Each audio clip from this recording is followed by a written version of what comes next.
കണ്ണൂരിലെ ഇരിക്കൂറിൽ നടന്ന തെരഞ്ഞെടുപ്പ് പ്രചാരണ വേളയിൽ പ്രിയങ്ക ഗാന്ധി സംസ്ഥാന സർക്കാരിനെതിരെ രൂക്ഷമായ വിമർശനങ്ങളാണ് ഉന്നയിക്കുന്നത്.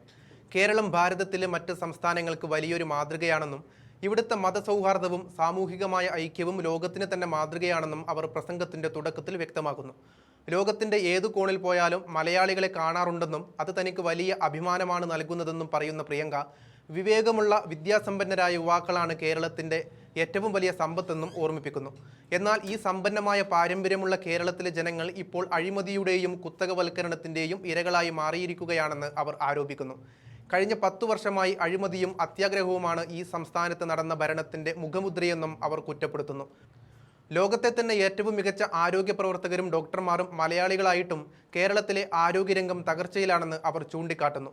കൂടാതെ സംസ്ഥാനത്ത് തൊഴിലില്ലായ്മ സർവകാല റെക്കോർഡിലെത്തിയിരിക്കുകയാണെന്നും സർക്കാർ കരാറുകൾ നൽകുന്നതിൽ പോലും അഴിമതിയുണ്ടെന്നും പ്രിയങ്ക ഗാന്ധി തന്റെ പ്രസംഗത്തിൽ ആഞ്ഞടിക്കുന്നുണ്ട്. ചുരുക്കത്തിൽ കേരളത്തിന്റെ സംസ്കാരത്തെ പ്രകീർത്തിക്കുമ്പോൾ തന്നെ നിലവിലെ സർക്കാരിന്റെ ദുർഭരണത്തിൽ നിന്ന് മാറ്റം അനിവാര്യമാണെന്ന രാഷ്ട്രീയ സന്ദേശമാണ് അവർ നൽകുന്നത്.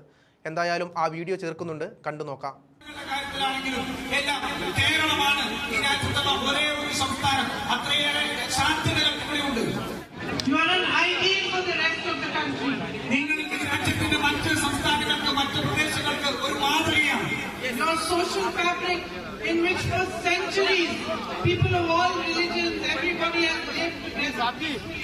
It's an example for the rest of India. നമ്മുടെ ഈ സംസ്ഥാനത്തിന്റെ മതസൗഹാർദ്ദം, അതുപോലെ തന്നെ നമ്മുടെ സാമൂഹികമായ ഇടയെടുപ്പം ഈ രാജ്യത്തെ മറ്റുള്ള എല്ലാവർക്കും വേണ്ടി എല്ലാ മതങ്ങളിൽപ്പെട്ടവരും ഒരുമിച്ച് സൗഹാർദ്ദത്തോടുകൂടി ജീവിക്കുന്ന ഒരു മാതൃകയാണ്. And your greatest asset is the people of Kerala. Intelligent, hardworking, diligent. ഈ കേരളത്തിലെ ഏറ്റവും വലിയ ആസ്തി അല്ലെങ്കിൽ ഏറ്റവും വലിയ വിഭവങ്ങൾ എന്ന് പറയുന്നത് ഈ കേരളത്തിലെ ജനങ്ങൾ തന്നെയാണ്. ബോധ്യമുള്ള വിദ്യാഭ്യാസമുള്ള ഏറ്റവും നല്ല ചെറുപ്പക്കാർ തന്നെയാണ് ഇവിടുത്തെ ഏറ്റവും വലിയ ആസ്തി. And extremely well educated. വളരെ നല്ല രീതിയിൽ തന്നെ വിദ്യാഭ്യാസ യോഗ്യതയുള്ളവരാണ് അവർ. Wherever in the world I go, I am sure to bump into somebody from your state and to feel proud that he is an Indian. ഞാൻ ലോകത്തിന്റെ എവിടെ പോയാലും അവിടെയെല്ലാം വെച്ച് ഏതെങ്കിലും ഒരു മലയാളിയെ കാണാൻ ഇടവരാറുമുണ്ട്. അത് എനിക്ക് വലിയ അഭിമാനവും നൽകുന്നുണ്ട്. ഈ സംസ്ഥാനത്ത് നിന്നുള്ളവരാണ് എന്നുള്ളത്. And yet here in Kerala, you have been victims of a corrupt government that has worked for corporates more than it has worked for you.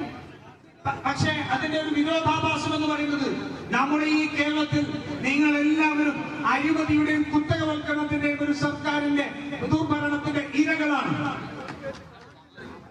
You have seen greed and corruption rule for the last 10 years.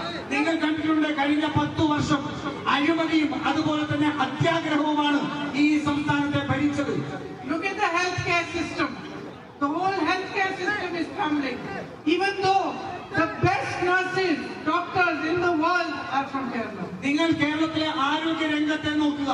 ഈ ആരോഗ്യ രംഗം മുഴുവൻ തകർച്ചയിലാണ്. ഈ ലോകത്തെ ഏറ്റവും നല്ല ഡോക്ടർമാർ അതുപോലെ തന്നെ ആരോഗ്യ പ്രവർത്തകർ ഉള്ളപ്പോഴും കേരളത്തിന്റെ ആരോഗ്യ രംഗം തകർച്ചയിലേക്ക് പോവുകയാണ്. The state is burdened by debt, and as I said, there's record unemployment. ഈ സംസ്ഥാനം അത്തരത്തിൽ വലിയ റെക്കോർഡായിട്ടുള്ള തൊഴിലില്ലായ്മയും സർവകാല റെക്കോർഡിട്ടിരിക്കുന്ന ഒരു സർക്കാരാണ്. We all know how contracts are awarded in Kerala today. നമുക്ക് എല്ലാവർക്കും അറിയാം ഈ സർക്കാരിന്റെ കീഴിൽ എങ്ങനെയാണ് കരാർ